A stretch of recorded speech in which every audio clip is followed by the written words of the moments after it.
tous, on se retrouve pour une nouvelle vidéo. Donc aujourd'hui, on se retrouve sur Clipchamp et du coup, on va faire un tuto sur ce logiciel. Donc aujourd'hui, qui est à Microsoft et donc qui est un logiciel de montage vidéo.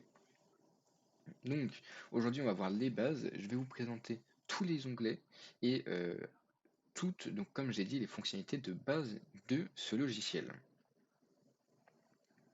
Si vous n'avez pas directement Clipchamp intégré sur votre PC, je vous mets le lien de téléchargement dans la description.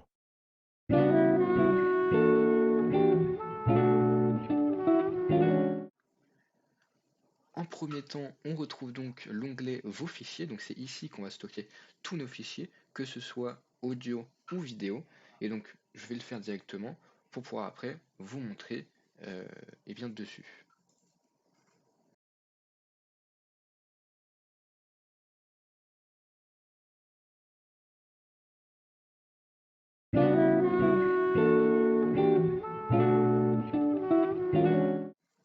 Ensuite, en deuxième onglet, on a enregistré et créé. Donc cette partie, c'est ce qui va nous permettre de créer nos vidéos, mais du coup sur Clipchamp.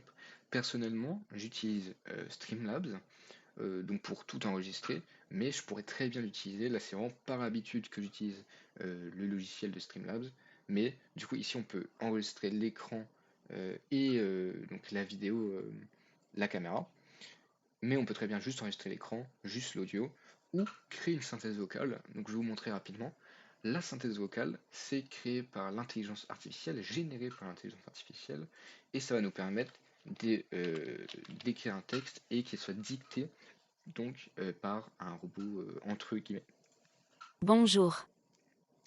Voilà, donc je trouve ça super sympa sur un logiciel gratuit qui nous permet de faire ça.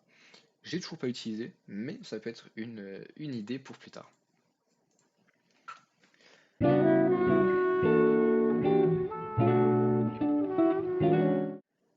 Ensuite, on a bibliothèque de contenu, et donc c'est là qu'on va retrouver tout ce qui est proposé, donc comme c'est le nom, hein, en termes de contenu gratuitement par Clipchamp.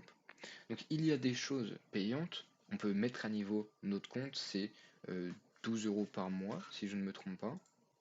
Oui, c'est ça. Mais il y a vraiment énormément de choix déjà pour la version gratuite. Donc ça peut être des musiques, des stickers, des annotations, ce qui est très pratique, et même des arrière-plans, il y a vraiment énormément de choix. Donc ça aide beaucoup, même les effets sonores, je trouve ça vraiment très pratique et sympa de, voilà, encore une fois, de mettre à disposition gratuitement sur le logiciel. Et donc le petit bonus de cette bibliothèque de contenu, c'est, je pense, un partenariat avec Jiffy.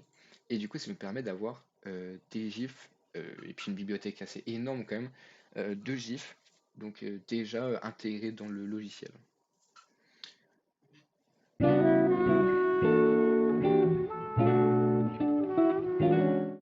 Ensuite, on va retourner. Ensuite, on va aller sur l'onglet Modèle. Et donc, ici, on va retrouver tout ce qui est préfait par Clipchamp. Donc, tout ce qui est proposé par Clipchamp. Par exemple, si on va sur les modèles YouTube, on va retrouver, comme on voit la vidéo, des vidéos d'introduction et de conclusion pour les vidéos YouTube. Donc ça aussi, je trouve ça sympa. En plus, les vidéos, bon, moi je les utilise pas parce que j'aime bien tout créer par moi-même. Et même si c'est vraiment très simple, hein, au moins c'est créé par moi, j'ai ma marque un petit peu. Mais je trouve quand même que les vidéos proposées par Clipchamp sont vraiment qualitatives et vraiment vraiment cool pour, encore une fois, quelque chose de gratuit. Faut pas oublier que là, tout ce que je vous montre, c'est totalement gratuit. Vous pouvez le télécharger avec un compte, vous connecter avec votre compte Microsoft et vous pouvez faire tout ça gratuitement. Et donc, on a plein de choix, donc Instagram, jeux, TikTok. On peut faire du montage pour toutes les plateformes.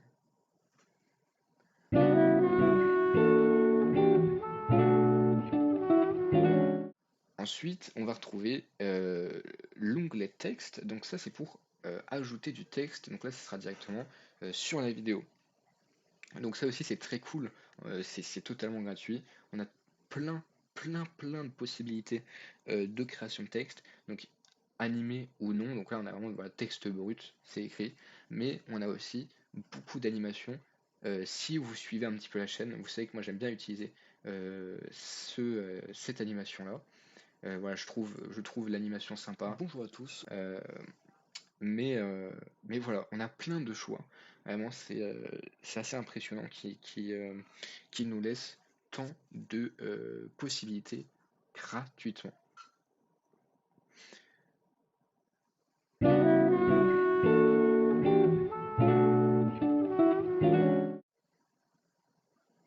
Pour le 6e onglet, on a la possibilité de faire des transitions.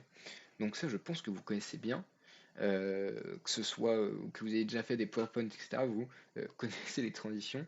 Mais donc là, voilà, c'est encore plus avancé parce que on a encore un choix assez énorme et pareil, très bien fait. Enfin, en tout cas, je trouve ça très quali. Et donc, bah, on peut faire le test. Bon, alors le truc, c'est que là, je suis sur une image fixe.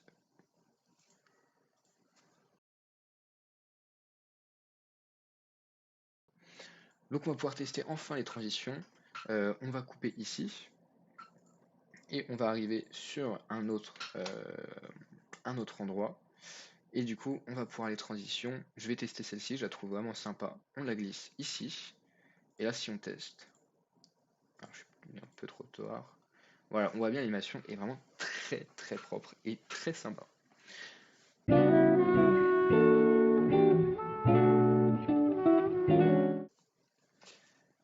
Maintenant, on va aller à droite. Donc, ce sera plus là la modification donc directe des vidéos. Donc, pour commencer, on a l'audio. Donc, on va sélectionner nos vidéos. On peut très bien détacher l'audio. Ça m'arrive de le faire, mais je le fais pas souvent. Mais du coup, le volume, on peut, là il est à 0%, mais on peut très bien l'augmenter de 100 à 200%. Ensuite, on a les fondus. Donc ça, c'est pour le début et les fins de vidéo. Donc là, je viens d'enlever ma transition, mais on va pouvoir tester, du coup les fondus. Si ici je mets une fermeture en 0,3 et ici une ouverture 0,3 secondes, on va voir le changement que ça va faire. Voilà, on voit bien que il y a bien du coup une fondue, c'est vraiment dans le nom, mais si on l'enlève, ça sera, je trouve, beaucoup moins voilà, joli, c'est vraiment tac, ça change de vidéo. Je trouve ça moins appréciable à regarder. Stop. Pour un peu plus de précision, la fondue au début et à la fin des extraits vidéo permettent de créer des transitions plus fluides et agréables pour les auditeurs. Ensuite, on a tout ce qui est filtre, effet. Alors attendez, je sélectionne la vidéo, pardon. Donc filtre, effet et couleurs. Personnellement, les couleurs, j'y touche pas trop. Les filtres non plus. En tout cas, moi, j'en ai pas besoin. Ça peut peut-être servir pour certaines situations, mais moi, j'y touche pas trop. Maintenant, les effets, ça peut être très sympa. Pour rendre dynamique vos vidéos, pardon, vous avez pas mal de choix. Donc que ce soit des filtres VHS, des rotations ou voilà, des zooms, je cherchais, ça peut rendre votre vidéo bien plus dynamique.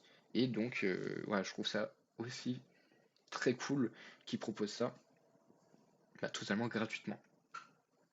Et enfin, on a l'onglet vitesse, donc vous pouvez aller de 0,1 en ralentissant la vidéo du coup à 16 fois la vitesse initiale de la vidéo. Maintenant, pour tout ce qui est sur l'éditeur de vidéo, on a comme partout ce qui nous permet d'annuler l'action qu'on vient de faire ou d'y retourner, couper. Donc ça, je vous ai déjà montré les vidéos. Donc on va pouvoir couper, par exemple, si je voulais couper cette partie, c'est vraiment très simple. Donc, tant qu'on ça vient d'arriver, donc je vais vous expliquer ce que c'est. En fait, voilà, ça nous représente l'écart. Donc les petites parties comme ça grisées, c'est l'écart entre les vidéos. Et du coup, je trouve que c'est une option aussi sympa. En fait, on a juste à cliquer ici et ça va rejoindre les deux vidéos. Donc c'est pour enlever les écarts. Je trouve ça cool. Maintenant, est-ce que j'utilise H24? Non. Mais Voilà, c'est assez pratique, pour être précis en tout cas. C'est assez pratique. Donc ensuite, on a la poubelle, dupliquer, et donc ça aussi, je trouve ça sympa. Par exemple, là, ma vidéo, elle est super longue et j'arrive pas à voir le bout. Donc au lieu de dézoomer et zoomer comme un bourrin, je peux appuyer sur zoom pour ajuster. Et voilà, là, la vidéo, elle fait bam, toute la taille. Et bah, c'est plus simple pour s'y retrouver. Merci beaucoup pour votre écoute et je vous souhaite une excellente journée.